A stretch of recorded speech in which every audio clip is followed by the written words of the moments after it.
Welcome to this episode of Art with Mrs. Cat. For this project, we're going to be taking a photograph. So the first step of this project is to use, a smartphone, a camera, tablet, even your webcam on your computer, whatever you have that allows you to take a photo. And you're going to take a photograph, preferably of a landscape, because this project is called Black and White Photography in the Spirit of Ansel. As we are studying Ansel Adams in this unit, as we look at American modernism, and we're looking at, kind of one of the heroes of photography being pioneered as an art form and being accepted as an art form, not just for documenting things or taking family portraits, but actually being an art form. And of course, we learned how he was very, very formative and involved in the National Park Service and the development of that and creating photography that was used for, those things and so forth. And he was an environmentalist, and all of those things were important. So it's important that your photograph is some type of natural focus. It doesn't have to just be like a picture of, trees in a field or mountains or something like that. It can be a close-up of tree bark. It can be a close-up of leaves or, anything like that. It just needs to be something related to nature that you capture in a photograph, and then I'm going to show you some simple ways you can edit it. The reason I am showing this in Canva is because it's a free website that all my students can access from their device. However, there are better options out there, so if you have the ability to download some apps, I'll have those posted. There's, anything from, of course, Photoshop, Lightroom, even Instagram, Visco, any of those kinds of things have great filters and presets and all of those kinds of things where you can really get more involved in tweaking your photographs.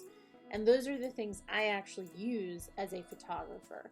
I use many different apps or software programs. However, some of those require, like Photoshop, any of your Adobe type, things require a subscription or something like that. So that's why I'm not saying you have to use those things, because I don't want to require you to have to, buy an app or a software program. So what I'm going to do today is I'm going to show you a simple, free way to do this assignment. Of course, you may have an app that you want to use, and that is perfectly okay. I don't care how you get to the end result, as long as you get to that end result and it is your original work, okay? So make sure you do have some way of signing your work, or, you do need to take a selfie with your subject in the background so that I know that it is your work and it's not just an image you pulled off the internet, okay? So that's a little bit of a tricky part with photography. So I have already uploaded a few of my own photographs. So I just pulled a couple of, landscape type photography so I can use it as an example to show you. So in Canva, I just typed in, photography or something like that, and you can even look up canvas print in the search bar. We can go back and look at that here. Let's go back here and let's look at search. So you can go here and you can type in canvas. And canvas print landscape, that means it'll be the long way, like sideways. Portrait means it would be vertical. So I'm actually going to do landscape, okay? Because the photo I want to use is a landscape layout. You're going to select this one, create a blank canvas print. So click that. And then you'll have to upload your photograph, and you can do that. You can go here to uploads, and then you can click upload media if it's saved to your device. You can do this on a tablet, on a computer, on a phone, any of those kinds of things. So you'll click to upload your media. You also, if you're on a computer and you have the folder pulled up, like your downloads or whatever you have that photograph saved in, and you have that pulled up, you can actually click on it and then drag it here, and it'll drop it and upload it naturally. Okay, so I'm going to add this photograph of the mountains that I took a few years ago, and of course the layout is a little bit, like my picture ratio is a little bit more than what I have there on that canvas. Okay, so when I'm happy with how I have it laid out, I can go up here and I can click edit image. Okay, and there are a few things that it lets me do. Okay, so I can do some little, edits that way. But I can also go here and I can look at some different filters or, different things that they may have. So I can look and see, nope, none of this is what I want. All right, so we're looking, there we go. So we're looking for a black and white. So let's look at the different, let's go here to see all. And let's go down here to mono for monochromatic, black and white. Okay, so there's 6 different ones here. All right, so let's look at what this one looks like. Okay, it's not quite what I want. I can go here to ink. Okay, I do like some of the contrast that I'm getting in here. Let's go to classic. That's a little too washed out. You see how my mountains back here are very, very washed out. That's not really what I want to go with. And that's too dark. That's a little too muddy. And then, of course, that's very muddy. So it looks like ink might be the way to go. Let's go back and let's see here where it says filters. Let's see all. Nope. Nope. All right, so I'm not going to do either of those. So I'm going to go back to this ink here. Now, I have a few little adjustments that I can do right here. So I can kind of mimic the things that I can do in a higher end program to edit. But what I love about this is it allows you guys to kind of experiment a little bit with editing a photo. So you don't just slap a filter on there and you're done. The part of being an artist and doing photographic work is kind of playing around with those things and kind of pushing the boundaries on some things. So if I want to add a vignette, which is a nice touch, just, my personal opinion, I can add a vignette. If you don't know what a vignette is, or if you can see, it's getting a little dark around the edges. Okay.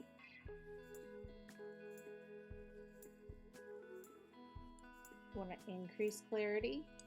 I can do that. I can play around with some of these things. So whatever makes me happy. So if I'm not happy with that vignette, I can just kind of make it like that. Blur, this would blur the image. Okay, so that's probably not ideal. If I go this way, it over sharpens it. So if your image is a little blurry, you may need to bump it over that way a little bit. It just depends. Kind of look at those things and play around. Contrast, that's one you do want to kind of play around with. So you can bump up the contrast. You can bump it down. You can leave it in the middle. You can play with the brightness. So maybe I want to brighten this up, and maybe I want to play around with that contrast and create some brighter spots and more contrast. So these are just different things you can play around with. You can darken your shadows. You can lighten your shadows. So, you know, you probably don't want to go to these extremes, but you may. It depends on what look you're wanting to get. And then you can fade. There's all kinds of like fun little tools. So that just kind of gives you an idea of some of the different things you can do in here. So while it's not like everything that you could do in a more advanced program, it does give you a little bit of control there. Okay, so bump this back down, bump this back down some.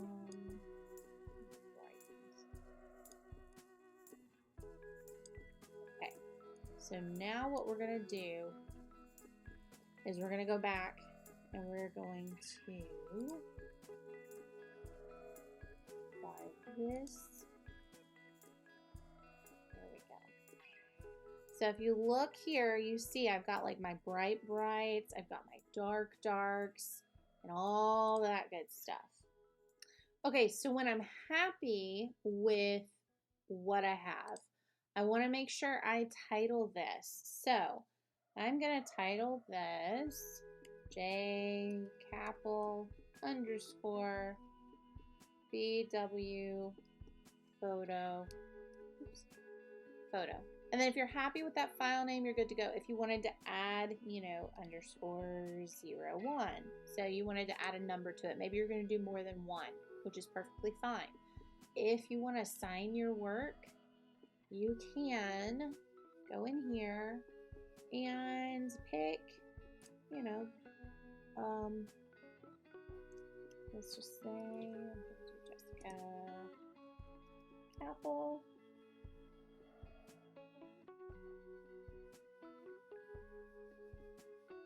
And then if I want to change the font, I can do that.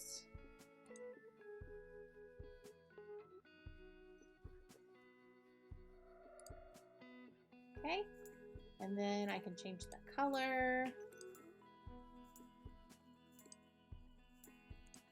So I would recommend doing something white or black. Sometimes gold can work too if it's, you know, like a logo or something like that. All right, so once I've done my file name and I've signed my work, then I'm going to go up here. I'm going to click download. And I'm going to choose my file type. So I'm going to do a PNG. You can do PNG or JPEG. Those two file types work well for our platform that we grade in. Anything else might be a little tricky. PDF's fine too, but for your photography project, I would prefer you do a PNG or a JPEG. Okay? So you can increase the size, which means, you know, your quality and your size of that file will be increased. And then you'll click download, okay? And you can see down here, it's downloading. When it's done downloading, two things will happen. It'll save to your download folder. It'll also pop up here, down at the bottom, usually. And if it, yeah, there it is. So it's popping up right here. So then what I can do is I can save it to a place I can find it. But if you can't find it, go look in your downloads folder. The other thing is if you save it like on a tablet or something like that, it's going to prompt you and ask like if you want to save it to your photos folder or if you want to text it or email it. Like it's going to give you a few different options. That's what happens for me when I'm using Canva to do some things on like my other devices.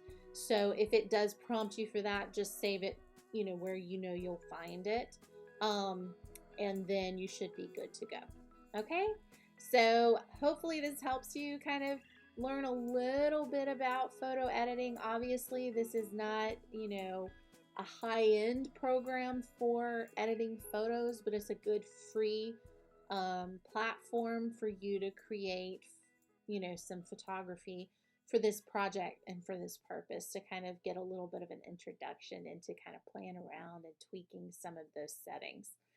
As always, if you have any questions, please feel free to reach out. I'll also include some other apps that I recommend if you do want to explore more photography-based apps and you are interested in that art form and you want to kind of play around with some things.